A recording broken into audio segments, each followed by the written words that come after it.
Hey, I'm Jen, and I have a lot to talk about, indeed. And it's going to jump around subject to subject because that's how it came to my mind, and I don't want to sit and sort it out. So, the latest happenings here. Well, I had a traumatic tooth extraction procedure. It took 3 hours, and that poor dentist. But she won. She came out of the battle victorious. I've been really sore, drooled a lot, and then used some ice packs. I'm doing much better. Finally found my Explorer Bubba, some new tires, some new Go Fasters. Those are tires for those saying, what the heck are Go Fasters?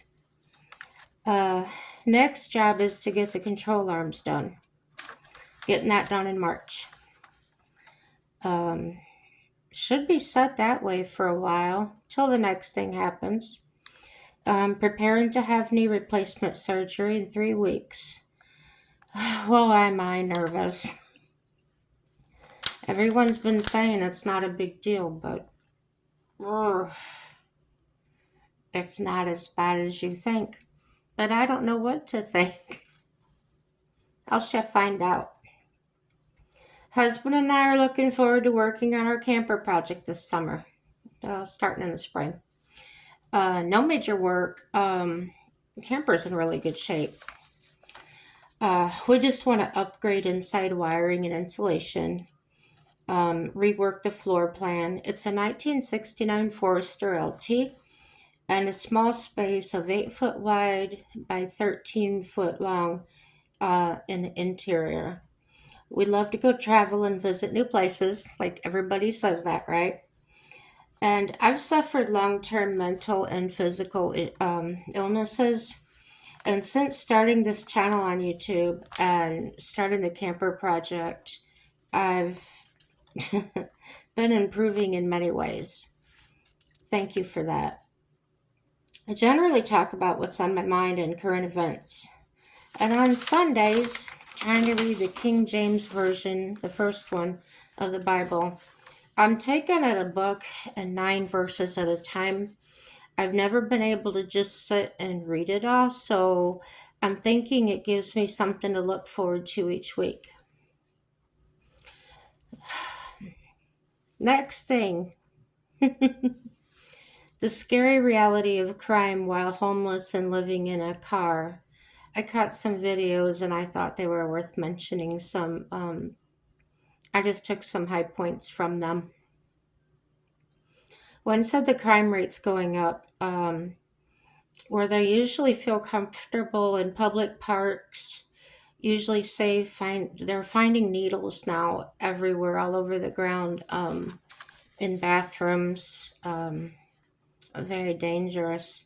Strangers encroaching into personal parking spaces. This one woman said that she was getting ready to park and pulling into the spot, and a man pulled up on her in a pickup truck.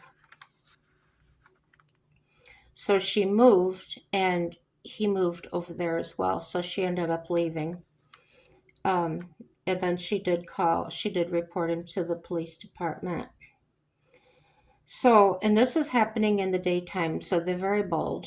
In the East Coast, increase in drugs, people seem to be out of their minds.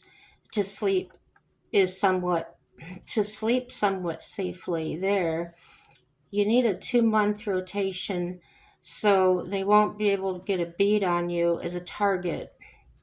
And they're finding human excrement everywhere. Um, Another one says, getting ready to sleep. She counted many emergency vehicles, sirens going past her 2 blocks away from her, and people pounding on vehicles while you're in there, breaking in while you're in there, trying to break into your car. Uh, One's claiming, sadly, California has increased crime these days and saying it's sad to see what has happened to it. from Washington. They're being harassed. Um, Now, another subject. The Army Corps of Engineers are showing up in North Carolina, um, and that's a good thing. Another one is the Nomad story, says becoming a solo female nomad saved her life. It's a story of loss and despair, and then how hitting the road brought her back from the brink. And that's on Glorious Life on Wheels. She's a popular YouTuber, and I enjoy watching her. Um, and then I've got this was posted by Travel Escapes.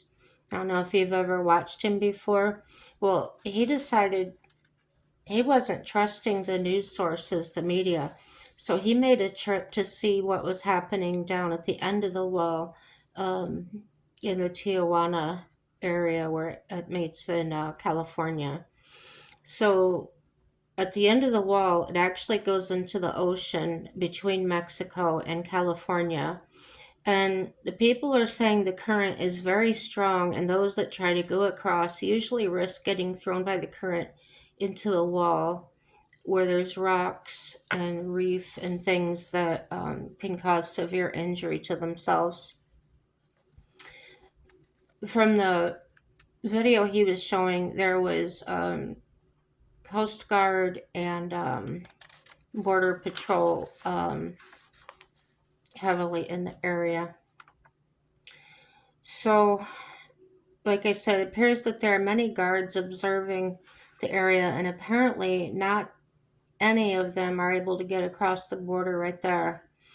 There are also lifeguards that he interviewed. Um, they said when the tide goes out, people try to walk across the border, and according to the lifeguards, um, they cannot interfere. So if they're doing that, they can't stop them. The lifeguards can't. The only time they can go out them is if their life's in danger, if they're drowning or struggling in some way, and that's the only time the lifeguards are actually allowed to cross the line to save someone. And if the people that are walking across, trying to make it across, the border patrol is right there waiting to grab them. So I don't understand the sense in that. And then another video I saw said the U.S. military strikes on ISIS planners in Somalia. And I got that from Live Now from Fox.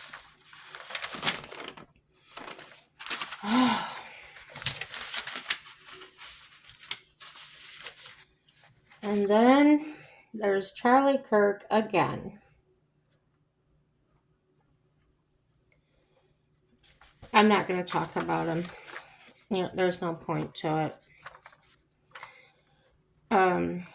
The topic that somebody brought up was abortion. And they give many Bible verses about abortion. And all of these Bible verses I looked up, and they do not say about abortion, okay? It's what people are interpreting that to say, okay?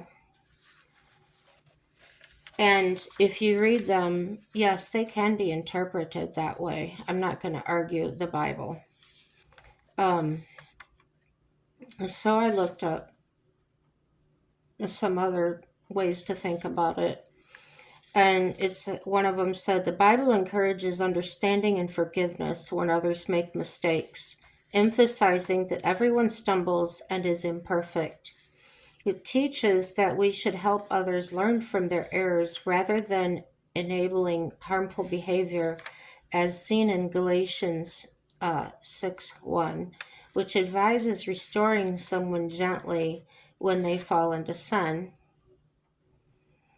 I think that when people just pick a verse out of the Bible, or they select verses out of different books and they put it together in a thought, to prove their thinking or their belief. Um, I feel that's an incorrect way to do that. I've always felt that way. That's one of the reasons I always said I don't believe in organized religion. Um, and I'll go on to give you other examples of that. A Catholic Church teaching on capital punishment. Okay, now we're talking about capital punishment because um, one of them brought up to Charlie, actually, and his answer kind of shocked me. She said, "What's the difference between capital punishment and abortion? How can you say you're against abortion but you're for capital punishment? In other words, the death penalty, right?" And he said, yeah, he believed in the death penalty. So he's arguing the fact that abortion is murder and murder is a terrible sin, but capital punishment is okay. So I've said this before. God says in the Bible to not speak with a forked tongue. And if I read it my way, he's speaking with a forked tongue. You can't be, I've always said this too, you can't be in that gray area. You've got to be hot or cold, you've got to be black or white. Either it's wrong or it's not. So you've got to face God for, what you act like or what your decisions are. We can't decide for other people. And for that reason, I'm pro-choice. Everybody's at different levels of understanding, and God knows them best, and He will deal with them best. So the Catholic Church teaching on capital punishment as being morally permissible. Okay? So what happened, it was the catechism be revised so that in the next edition, which came out about 2 years after the encyclical, the section on capital punishment had been completely eliminated. What you would have read there the first time around, it was replaced by a restatement of what Pope John Paul II said in his encyclical. So, in the Bible, it also says, God says, trust no man. Okay? All right, back to that Catholic take on things. However, though it was a shift, this Patrick, who's telling us about this Catholic business, he pointed out that it was not a reversal of church teaching. He said it left the door open. It pointed out that we all know to be true, which is that capital punishment is not in itself intrinsically evil. So,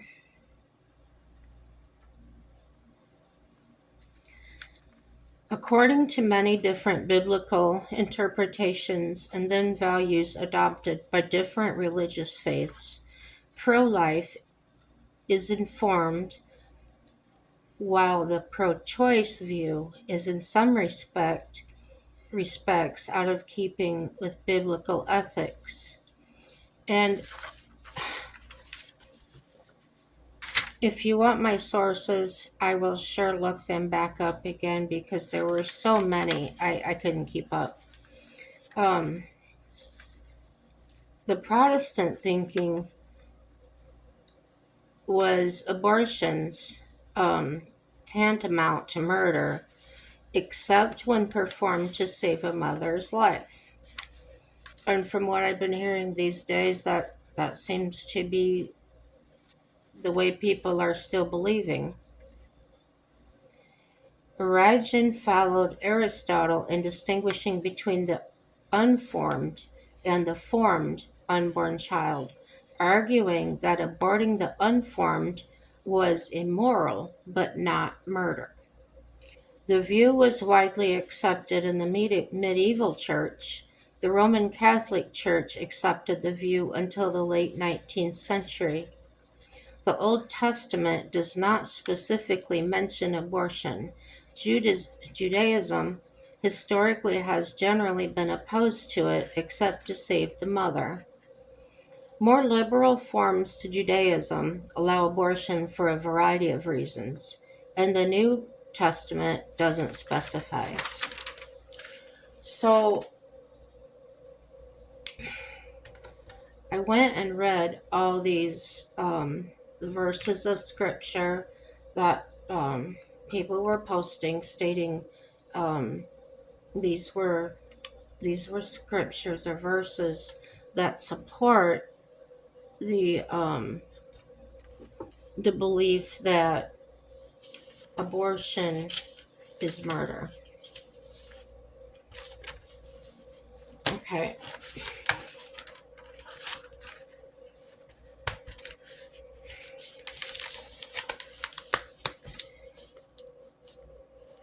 I don't know how to say this, so I'm going to say it the only way I can. If we're going to have an idea and then use the Bible as a weapon, that's wrong. And I'll look up the reasons and tell you why after a bit. The Bible is not to be used as a weapon against each other. It's supposed to be used to sharpen each other and to encourage each other.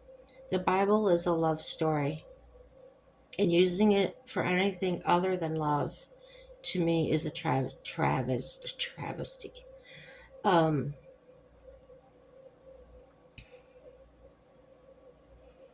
If we're going to do that, if that's going to be our status quo, then anybody can come up with anything and look up any scripture in the Bible to support that.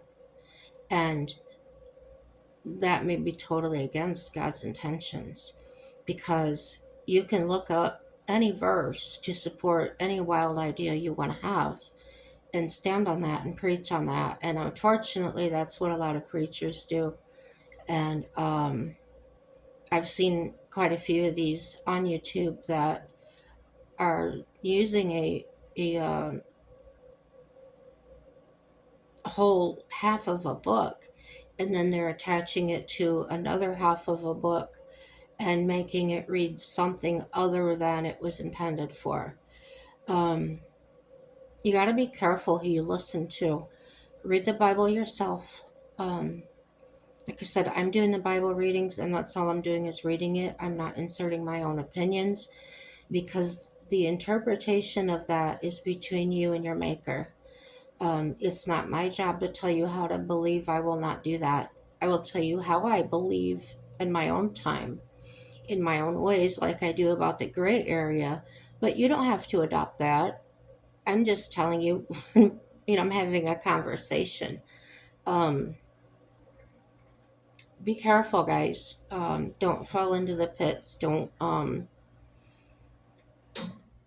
When somebody tells you something and they say it's in the Bible and they can't quote you a scripture or a verse, look it up yourself. There's plenty of resources online.